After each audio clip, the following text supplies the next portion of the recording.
खबर छोटी हो या बड़ी मगर बेबाक होगी। हर खबर पर होगी पैनी नजर। आप देख रहे हैं बिजनौर दस्तक।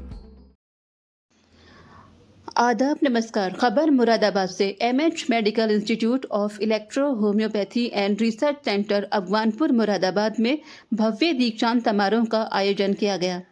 समारोह में इलेक्ट्रो होम्योपैथी के संपूर्ण भारत से आए चिकित्सकों को एवं शिक्षा प्राप्त चिकित्सकों को इलेक्ट्रो होम्योपैथ जगत में विशेष कार्य हेतु सम्मानित किया गया। इसके अतिरिक्त उन सभी छात्रों को भी सम्मानित किया गया जो वर्ष 2023 से 2024 की परीक्षा में टॉप किए हैं। समारोह के मुख्य अतिथि ओम प्रकाश गोला, दर्जा प्राप्त राज्य मंत्री उत्तर प्रदेश, ने दीक्षांत समारोह को संबोधित करते हुए कहा कि इलेक्ट्रो होम्योपैथी हर्बल चिकित्सा पद्धति है। इलेक्ट्रो होम्योपैथी का प्रभाव हमने हजारों मरीजों पर देखा है। विशेषकर कैंसर जैसी भयावह बीमारी पर MH medical institute of electro homeopathy and research centre की सफलता को लेकर सबका ध्यान आकर्षित किया। इलेक्ट्रो होम्योपैथी के बारे में सभागार में उपस्थित सभी लोगों को बताया। Doctor MH Chaudhary, chairman MH medical institute of electro homeopathy and research centre, बतौर चेयरमैन ने अपने 17 वर्षों के जुड़े इलेक्ट्रो होम्योपैथी के अनुभव को साझा करते हुए कहा कि इस विज्ञान ने वो सफलता दिलाई जिसकी हम कल्पना भी नहीं कर सकते। सभी को उचित दिशा में कार्य करने के लिए आह्वान किया। इस मौके पर MH medical institute of electro homeopathy and research centre के निदेशक डॉक्टर मोहम्मद इंतजार एडवोकेट ने डॉक्टर से काउंट सीजर मेटी के सपने को साकार करने के लिए कहा और इसके लिए उन्हीं के बताए रास्तों पर चलने की प्रेरणा दी। कार्यक्रम का आयोजन MH medical institute of electro homeopathy and research centre के चेयरमैन डॉक्टर मुजाहिद हुसैन चौधरी ने किया। कार्यक्रम का संचालन डॉक्टर तैयबा चौधरी ने किया। इलेक्ट्रो होम्योपैथी के बारे में विस्तार से बताया doctor Siraj Majid, doctor Shan Alam, doctor Junaid Ansari, doctor Dinesh Kumar, doctor Jitendra Singh, doctor Upasana Singh, Haji Mubarak Hussain, Zafar advocate आदि मौजूद रहे। Report doctor Junaid Ansari. अपनी डिग्री पूरी कर ली है, जो दीक्षांत समारोह में यहाँ उपस्थित रहे उनको विशेष रूप से बधाई दूंगा कि ये जो डिग्री आपने प्राप्त की है इससे क्षेत्र में जाकर के आप मानव सेवा करेंगे। ये जो इलेक्ट्रो होम्योपैथ है ये और आयुर्वेद दोनों एक तरह से पैरेलल है, एक दूसरे के पूरक है।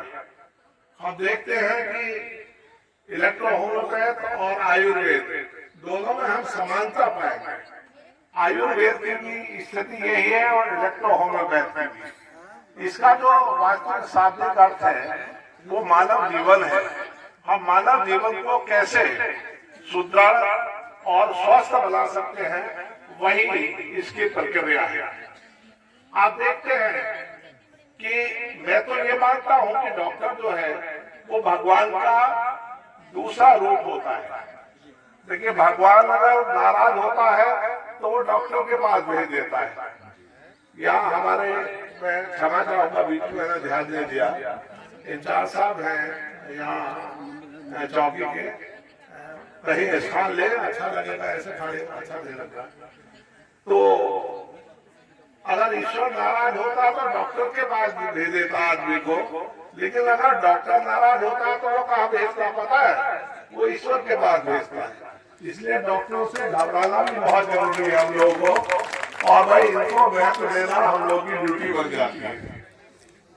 साथियों, मेडिकल जो है ये कोई सामान्य चीज नहीं है, ये जीवन का महत्वपूर्ण क्षेत्र है।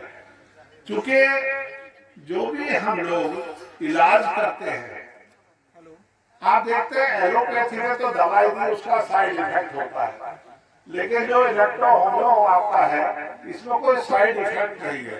ये टोटल हर्बल है, टोटल हर्बल है।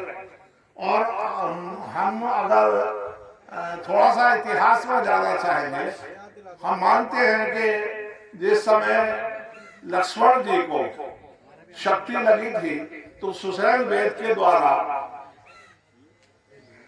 जड़ी बूटी मंगाई गई थी, उनसे ही उनका उपचार किया गया था। हनुमान जी उस जड़ी बूटी को लेकर के आए थे। तो ये तो प्राचीन करीब 5000 साल पहले से हमारे जो वेद है, हमारे जो ग्रंथ है, उनमें इसका वर्णन पूरी तरह से मिलता है। जो स्वास्थ्य हमारा वास्ते, हम लोग जो कहते हैं कि स्वास्थ्य को हम कैसे अंकित करते हैं, स्वस्थ शरीर कैसे अंकित होगा? देखिए, स्वस्थ शरीर तभी अंकित माना जाएगा जब उसमें निश्चित रूप से दोष हो, अग्नि हो, धातु हो और मल हो तथा क्रिया हो। ये